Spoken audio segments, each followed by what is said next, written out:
रामकृष्ण विठ्ठल केशव गोविंद माधवा आमचे मामा मामी, सातारचे मामा मामी आमची आज आपल्या गोकुळ मधल्या प्रभू रामाच्या सेवेला मंदिराला आलेले आहेत। या मंदिराचं वैशिष्ट्य सांगतो तुम्हाला।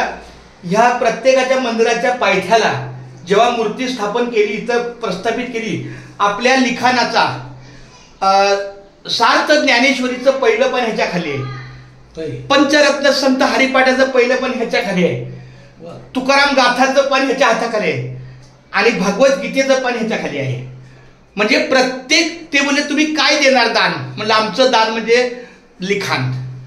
मग संत रत्न पंच हरिपाठ म्हणजे 5 संतांच्या रत्नाचा हरिपाठ, अशा पद्धतीने भागवद्गीता, तुकाराम गाथा, ज्ञानेश्वरी आणि पंचरत्न संत हरिपाठ अशा 4 लेखनाचं पहिलं पाठ हीच आपली संपत्ती आहे आणि तीच ह्या पायाशी आहे।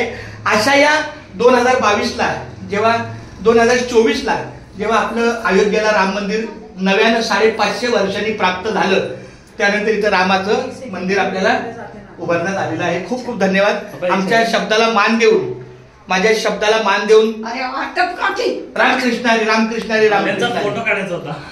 ये बाळा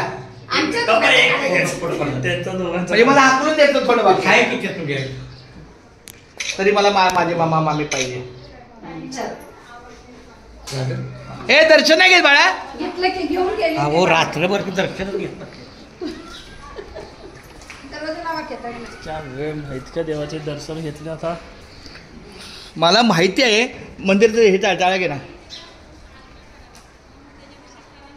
8 वेळा लाव टाळा, कुठला टाळा हे टाळा इथं लाव ना, हा टाळा इथं लाव।